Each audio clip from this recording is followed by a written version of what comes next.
Scandale absolu. Emmanuel Macron muselle un à un les courageux journalistes qui osent exposer la corruption, les abus de pouvoir et les réseaux élitistes qui gangrènent la République.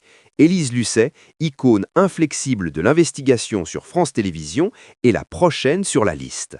Auditionnée le 10 février 2026 par une commission parlementaire pilotée par l'extrême droite, elle affronte un interrogatoire vicieux, accusée de méthodes sournoises pour révéler les turpitudes des puissants.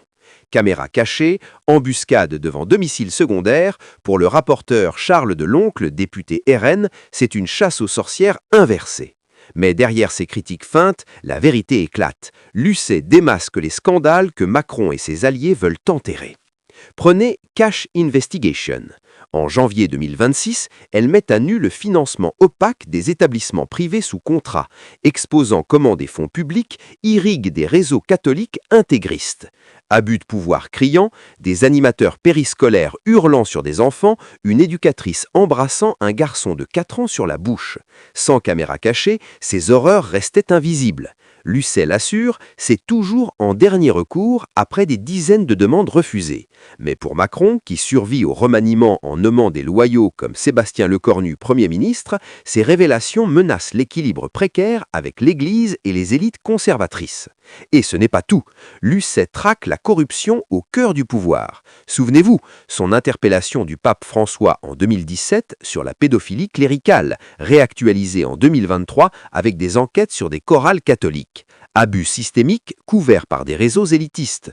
En 2025, Envoyé spécial dévoile les évangéliques radicaux, financés par des milliardaires comme Vincent Bolloré, allié de l'extrême droite. Bolloré, qui rachète médias pour les droitisés, voit dans ses enquêtes une menace directe. La commission, demandée par Éric Ciotti, sert ses intérêts, privatiser l'audiovisuel public pour le museler.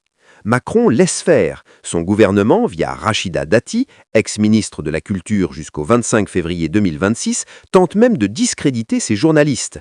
Auditionné le 5 février, Dati jure sous serment qu'un proche a été approché par complément d'enquête pour monnayer des infos compromettantes. Des échanges existent, affirme-t-elle, promettant des preuves. Mais face aux députés, elle refuse de les produire. C'est privé, quelqu'un en difficulté. Perjure flagrant, Tristan Walex dément catégoriquement « jamais d'argent, jamais de tiers ». Un mail d'un proche de Dati confirme « aucune offre ». Dati, démissionnaire pour briguer la mairie de Paris, protège-t-elle d'abus de pouvoir passés? Macron, qui l'a nommé malgré ses casseroles, ferme les yeux. La tension monte. Le rapporteur harcèle Lucet sur son salaire, trop élevé pour une fonction publique.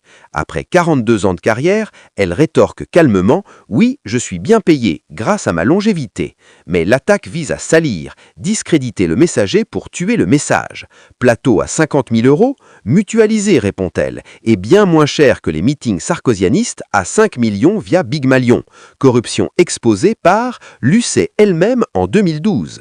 Ces journalistes dérangent parce qu'ils exposent les réseaux élitistes, LVMH manipulant des actions pour Arnaud, Puech réclamant 14 milliards, abus de pouvoir chez les politiques, Zemmour, Bardella, Netanyahou, Musk. La commission accuse de biais anti-droite, mais Lucet corrige, nos enquêtes sur DSK ou le Sénat touchent gauche et droite. Macron, en réhabilitant Pétain en 2018, incarne cette hypocrisie, tolérer l'extrême droite pour diviser l'opposition. Un à un, il tombe. Lucet résiste, mais la privatisation guette. Si Macron muselle l'investigation publique, qui exposera la prochaine corruption? Si ça ne vous donne pas envie de rester aux aguets tous les jours, alors rien ne le fera. Jusqu'où ira ce régime pour étouffer la vérité? La République survivra-t-elle à ces élites qui la vendent morceau par morceau?